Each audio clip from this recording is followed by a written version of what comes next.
के साए आपके सामने।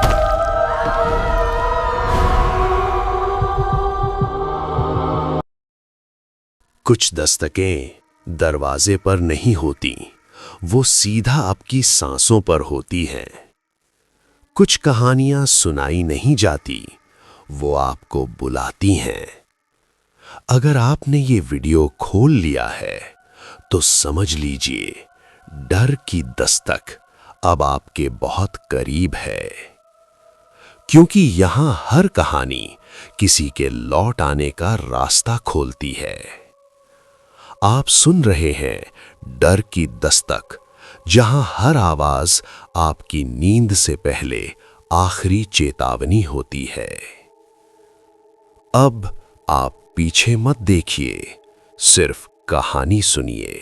मेरा नाम जेडी है। पूरा नाम चाहे जो भी हो, पर लोग मुझे इसी नाम से जानते हैं। मैं पेशे से कुछ भी हूं, पर असल में दिल से मुझे मछली पकड़ना बेहद पसंद है। नदी, झील, तालाब, दलदल जहां पानी हो, मेरी आत्मा खींच कर पहुंच ही जाती है। मेरी जिंदगी की सबसे सुकून भरी यादें इसी शौक से जुड़ी हैं। पर उसी शौक ने एक दिन ऐसा अनुभव दिया जिसने मेरी आत्मा हमेशा के लिए बदल दी। ये घटना कुछ महीने पुरानी है। उस दिन मेरा सबसे अच्छा दोस्त माइकल मेरे साथ था। वो भी उतना ही जुनूनी मछुआरा था जितना कि मैं। हम दोनों ने तय किया कि इस बार मछली पकड़ने के लिए किसी ऐसी जगह चलें जहां कोई और ना हो। एकदम जंगली इलाका, सुनसान और इंसानी आवाज से कोसों दूर। और ऐसा ही एक दलदली इलाका था, लुजियाना के गहरे जंगलों के बीच, जहां पहुंचने के लिए पैडल से चलने वाली 2 व्यक्तियों वाली छोटी कायाग ही एकमात्र सहारा थी। वो बसंत का मौसम था। हवा हल्की ठंडी थी और पानी उससे भी ज्यादा ठंडा, पर मौसम में एक रोमांच था। उसी रोमांच ने हमें वहां खींच लिया। हम झील के बीचों बीच उस जगह पर पहुंचे जहां पानी स्थिर और दलदली था। दलदल की घनी घास दोनों तरफ दीवारों जैसी खड़ी थी। इतनी शांति थी कि कहीं दूर कोई पक्षी भी पंख फड़फड़ाए तो आवाज कानों के अंदर तक पहुंच जाती थी। हमने बियर की 2 बोतलें खोली और चुपचाप मछलियों का इंतजार करने लगे। कुछ ही समय में माइकल की फिशिंग रोड में एक जोरदार झटका लगा। वो मुस्कुराया। वो झुककर फिशिंग रोड को मजबूती से पकड़ने लगा और इसी जल्दबाजी में उससे एक भयंकर गलती हो गई।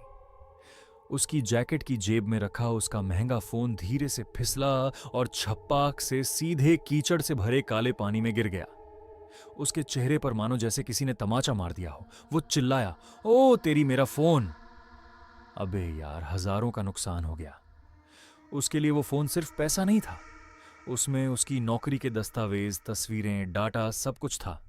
उसने कहा कि अगर फोन खोया हुआ मान लिया जाए तो बीमा कंपनी पैसा नहीं देगी, पर अगर फोन मिल जाए, भले ही खराब ही क्यों ना हो, तो इंश्योरेंस का पैसा मिलने की उम्मीद है। उसने मुझसे कहा, जेडी चलना फोन ढूंढते हैं यार, प्लीज। मैंने नीचे काले पानी की तरफ देखा। वो पानी बिल्कुल ही गाढ़ा था, बिल्कुल किसी गाढ़ी चाय जैसा। 1 इंच भी अंदर नजर नहीं जा रही थी। दलदल की गहराई 4 फुट तो कम से कम होगी ही। मैंने उससे कहा, अबे पागल है क्या, अब वो फोन कहां मिलने वाला है? पर माइकल जिद्दी था। उसने जूते उतारे, पैंट ऊपर चढ़ाई और धीरे धीरे उस गाढ़े पानी में उतर गया और अपने फोन को ढूंढने लगा। मैंने कहा, अब बी केयरफुल माइकल, पानी में खतरनाक चीजें भी हो सकती हैं। पर वो धीरे धीरे उस पानी का तल खोजने लगा। कुछ पल सब शांत रहा, इतना शांत कि मैं अपनी धड़कन भी सुन पा रहा था। तभी अचानक एक जोरदार आवाज आई, एक दर्द भरी चीख थी। मैंने माइकल की तरफ देखा। माइकल जोर से चीख रहा था। उसका शरीर एक झटके में आगे की तरफ गिरा और वह पूरा का पूरा उस गाढ़े पानी में समा गया। एक पल पहले वो मेरे सामने था और अगले ही पल एकदम गायब। मेरी रूह कांप उठी। मैंने चीख कर उसका नाम पुकारा, माइकल, माइकल। कुछ सेकंड बाद वो गंदे कीचड़ में लिपटा हुआ, हांफता हुआ, सांसें बटोरता हुआ ऊपर आया। उसकी आंखों में आतंक भरा था, जैसे उसने मौत को छू लिया हो। वो कांपती आवाज में बोला, जेडी, किसी ने मुझे पकड़ा नीचे से, मेरे टखनों से किसी ने मुझे पकड़कर नीचे खींचा। मैं फिसला नहीं था, बल्कि नीचे पानी में कुछ है। उसकी बात सुनकर मैं दंग रह गया। मैंने पूछा, क्या कह रहा है? क्या वो मछली थी या कोई मगरमच्छ? क्या था वो? उसने सिर हिलाया और कहा, नहीं ना, वो मछली थी, ना ही कोई दांत। कुछ और ही था, मानो जैसे दो हाथ हो, इंसानी हाथ पर शायद वो हाथ भी नहीं थे। कुछ था जो मेरे पैरों के चारों ओर लिपट गया था और उसी ने मुझे नीचे घसीटा। उसकी आंखें खौफ से पत्थर आ गई थी। मैंने देखा, उसका टखना लाल पड़ा था, जैसे किसी ने रस्सी कसकर नीचे खींचा हो। मैंने तुरंत नाव को धक्का दिया और हम दोनों नाव में बैठे और वहां से इतनी तेजी से निकले कि पानी के पीछे उछाल सा आ गया। वहां से वापस लौटते वक्त माइकल एकदम चुपचाप बैठा रहा। उसने मेरी तरफ देखा भी नहीं। वो बस बार बार पीछे मुड़कर पानी के काले अंधेरे को ताकता रहा, मानो जैसे उसे लग रहा हो कि जिसने उसे पानी के नीचे खींचा वो अभी भी उसका पीछा कर रहा है। मैंने उसे समझाया, अब शायद कोई बड़ी कैटफिश होगी या दलदली सांप, तू बेकार में डर रहा है। माइकल पर वो डर के मारे हिल भी नहीं पा रहा था।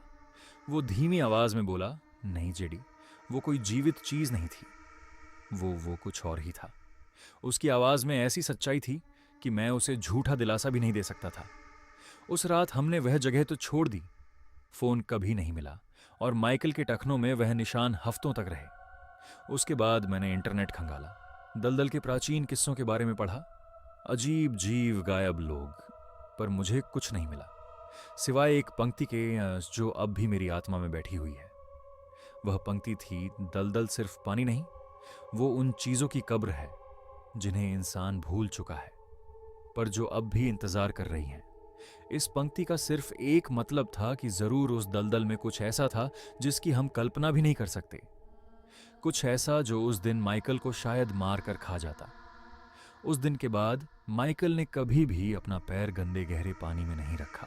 वह आज भी दलदल का नाम सुनकर कांप उठता है और मैं हर बार जब काली झील या दलदल के पास जाता हूं तो अपने कदम रोक लेता हूं। कुछ चीजें सिर्फ अनुभव से समझ में आती हैं और समझ लेने के बाद पहले जैसी गलती दोबारा नहीं दोहराई जाती, क्योंकि पानी सिर्फ सतह पर शांत होता है। पानी के नीचे क्या छिपा है यह सिर्फ ईश्वर ही जानता है।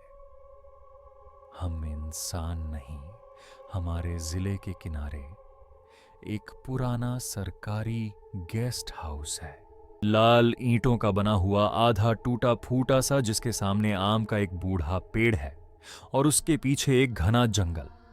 गांव वाले उसे पुराना विश्राम गृह कहते हैं, पर कोई भी वहां रात नहीं बिताता। कहते हैं उसके नींव के अंदर कुछ बंधा हुआ है। मैं शुरू में इन बातों पर बहुत हंसता था, पर फिर मेरे साथ जो हुआ वो सुनकर आप भी कांप उठोगे। मैं एक लोक निर्माण कार्य यानी पीडब्ल्यूडी का कर्मचारी हूं। 2 साल पहले मुझे उस पुराने गेस्ट हाउस की मरम्मत का काम दिया गया। फाइल पर साफ लिखा था, बिजली की व्यवस्था ठीक करनी है, 4 दिन रुककर रिपोर्ट तैयार करनी है। मुझे लगा सरकारी काम है, आराम से हो जाएगा। जब पहली बार मैं वहां पहुंचा, शाम ढल चुकी थी। पेड़ के नीचे कुत्तों का झुंड बैठा था, पर अजीब बात यह थी कि उनमें से कोई भी गेस्ट हाउस की तरफ यानी उस विश्राम गृह की तरफ नहीं देख रहा था, मानो जैसे उन्हें उस तरफ देखने की मनाही हो। मैंने दरवाजा खोला।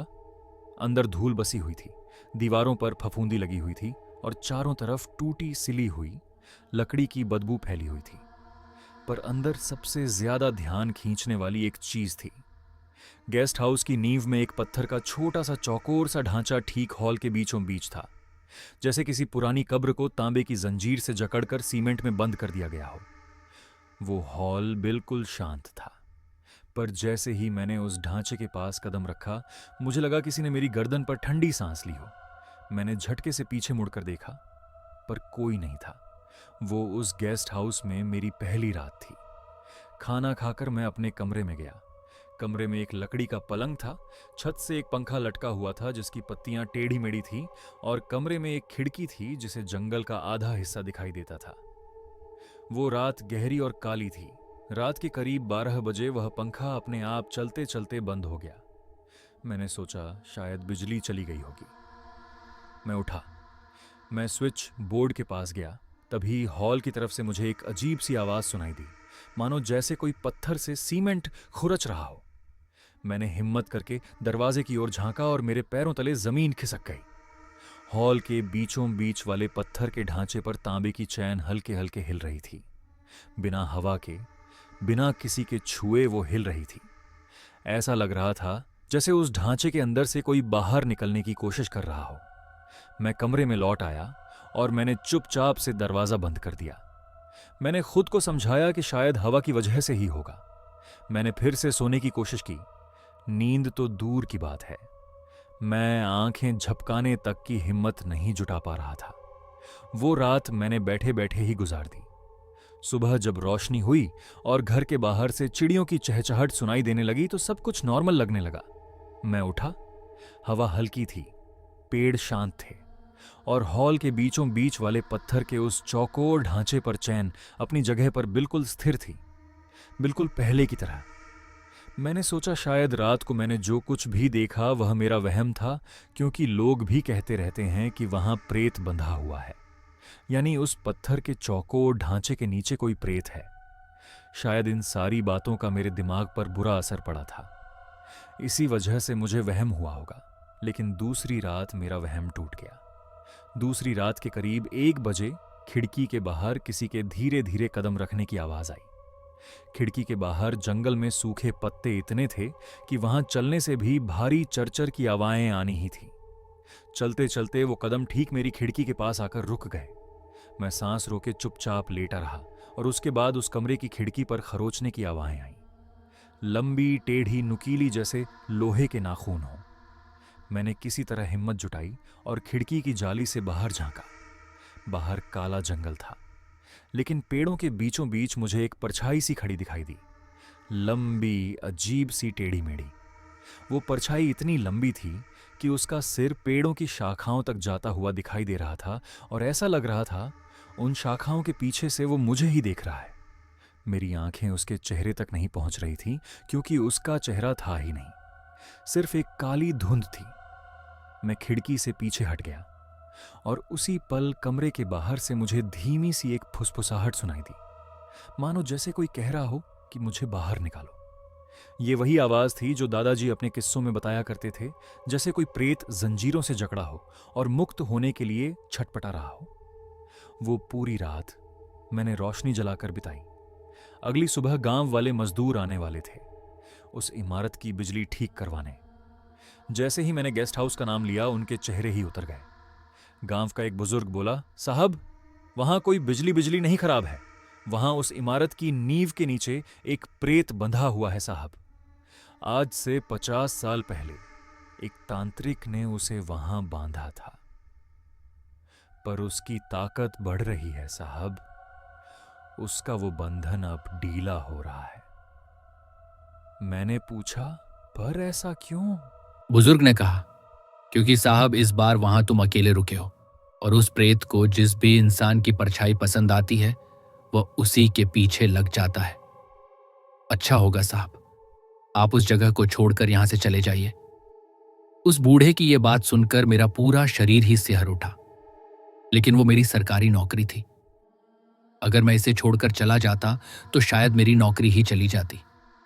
लेकिन उस रात मैंने ठान लिया कि गेस्ट हाउस में नहीं रुकूंगा। पर यह मेरे विभाग का आदेश था कि मुझे वहां पर 4 दिन बिताने जरूरी थे, क्योंकि रिपोर्ट भी तैयार करनी थी। इसीलिए मजबूरन मुझे वहां रुकना पड़ा। और उसी तीसरी रात गेस्ट हाउस के बीचों बीच रखे उस पत्थर के चौकोर ढांचे से लोहे की चैन की पहली बार तेज आवाज आई, मानो जैसे उसके भीतर से कोई बाहर निकलने के लिए पूरी ताकत लगा रहा हो। मैं कमरे से बाहर निकलकर तुरंत हॉल में भागा और मैंने देखा चैन पर ताजी नाखूनों की खरोंचें थी। सीमेंट पर हल्का सा दरार का निशान। अचानक हवा ठंडी सी हो गई और मेरी सांसें मेरे सीने में जमने लगी। उस हॉल में डर का एक अलग ही माहौल सा बनने लगा और उसी समय मेरे पैरों के नीचे से नींव के अंदर से किसी की घुटी हुई चीख सुनाई दी, मानो जैसे कोई जिंदा हो और उस जमीन के नीचे दफन हो और रो रहा हो। मैं भागकर वापस अपने कमरे में आया। मैंने दरवाजा बंद किया और पलंग पर जाकर बैठ गया, बिल्कुल किसी डरे हुए बच्चे की तरह। अब दीवारों पर परछाई हिल रही थी। वो परछाई मेरी नहीं बल्कि किसी और की थी। वो परछाई दीवारों से होते हुए ऊपर छत पर चलने लगी। डर के मारे मैं लगभग बेजान सा हो गया। मेरा शरीर जड़ हो गया था और वो परछाई ठीक मेरे पास आकर बिल्कुल मेरे सामने आकर रुक गई और फिर मेरे कान के पास आकर बोली, मुझे आजाद करो। डर के मारे मेरा पूरा शरीर पसीना पसीना हो गया। मेरे आंखों से आंसू बहने लगे। लगने लगा कि मैं मरने वाला हूं। वो रात भी मैंने डरते डरते गुजार दी। मुझे उस गेस्ट हाउस के अंदर जिंदा भी रहना था और अपनी नौकरी भी बचानी थी। मैंने सोचा 3 रातें तो मैंने कैसे करके गुजार ली। चौथी रात गुजार कर मैं वहां से वापस भाग जाऊंगा। जैसे तैसे मैंने चौथा दिन गुजारा और फिर चौथी रात आई। चौथी रात मैंने तय किया कि यह आखिरी रात है, कल सुबह यहां से निकल जाऊंगा। पर नींव के नीचे दबे उस प्रेत को शायद मालूम चल गया था कि मैं जाने वाला हूं। चौथी रात के ठीक 12 बजे हॉल की चैन अपने आप एक तेज कड़कड़ाहट के साथ टूट गई।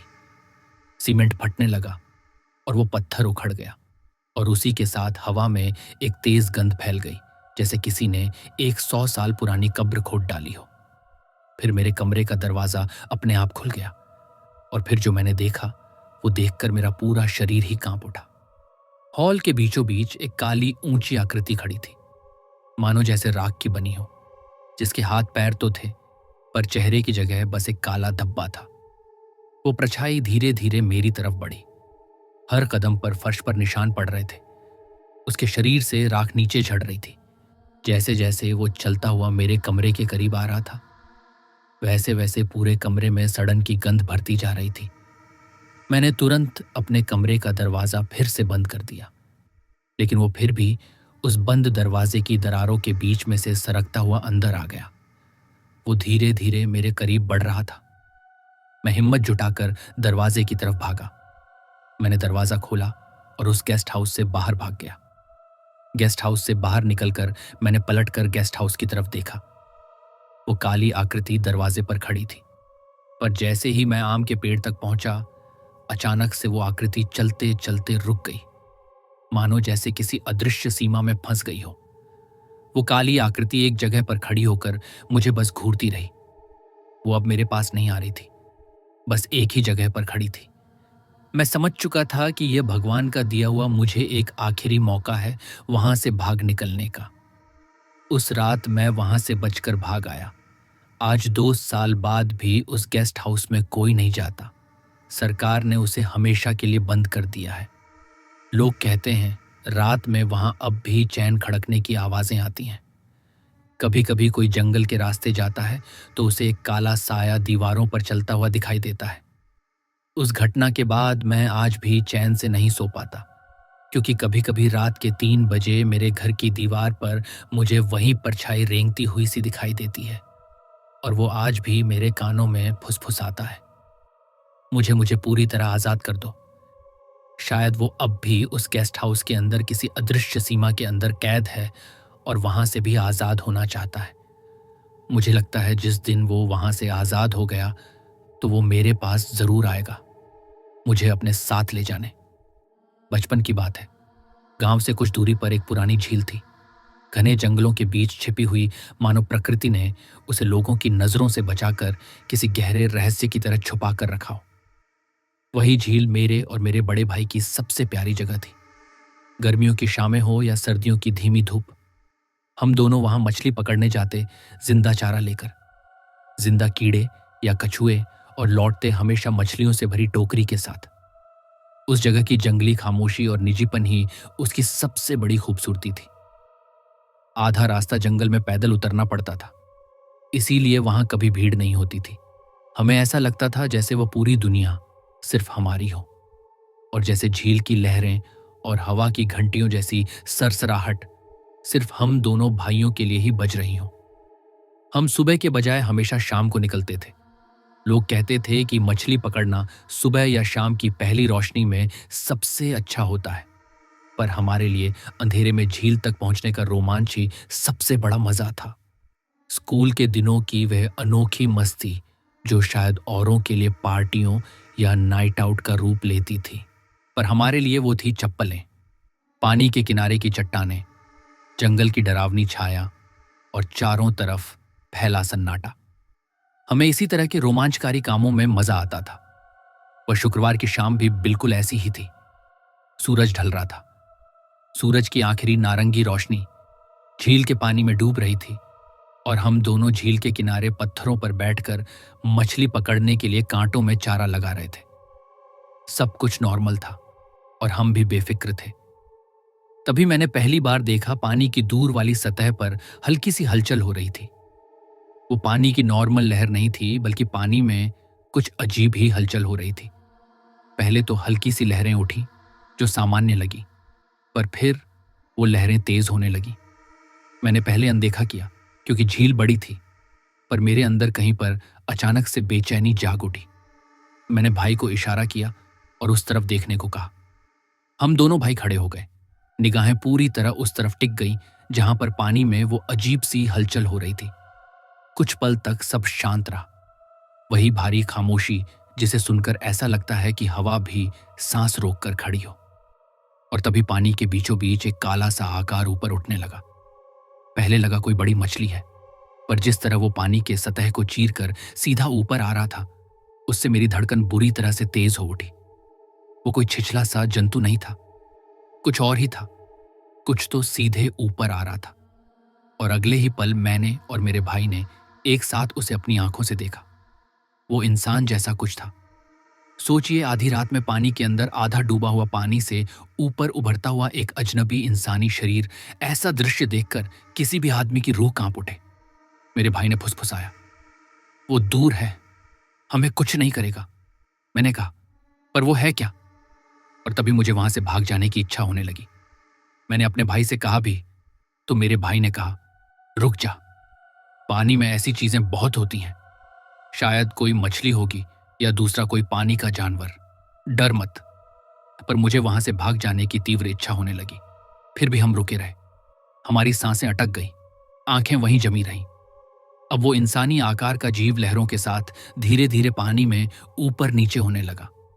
वो पानी में अजीब ढंग से तैर रहा था, मानो जैसे पानी भी उसकी बात मान रहा हो। हमारे हाथों से फिशिंग रोड्स जमीन पर गिर गई और हम दोनों उस अजीब दृश्य में खो गए।